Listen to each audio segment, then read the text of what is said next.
அம்மா என்னை வந்து மாவட்ட செயலாளர் போகிறதுக்கு முன்னால் கூப்பிட்டு பேசினாங்க. பன்னீர்செல்வம் அம்மா ஒரு பேப்பர் எடுத்துக்கிட்டாங்க. முதல்ல இருந்து சொல்லுங்கள், நீங்கள் எப்போ கட்சியிலேருந்து இருந்தீங்கன்னா அப்படியே சொல்லி வந்துட்டே இருந்தேன். நகர எம்ஜிஆர் இணையணி செயலாளர் இருந்தாங்கன்னா, அப்புறம் நகர செயலாளரான 2 முறை நகர செயலாளர் ஏகமாக தேர்ந்தெடுத்தேன். அப்புறம் அம்மா வந்து மாவட்ட எம்ஜிஆர் செயலாளர் போட்டீங்க, அப்புறம் மாவட்ட செயலாளர் போட்டுறீங்க, அப்புறம் எம்எல்ஏ ஆக்குனீங்க.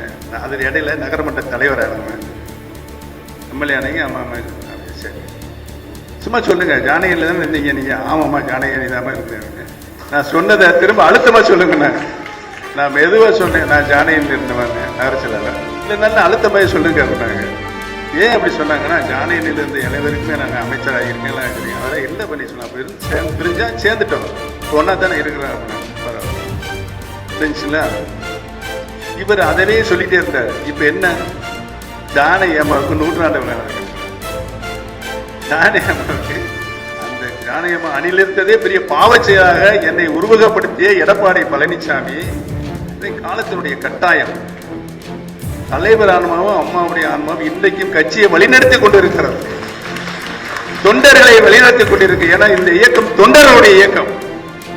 மீண்டும் தொண்டருடைய கைக்கு இந்த இயக்கம் வரும் என்பதை நான் இன்றைக்கு முன்னால் இருந்து சொல்லியிருக்க, உறுதியாக இந்த இயக்கம் தொண்டர் கைக்கு வரும்.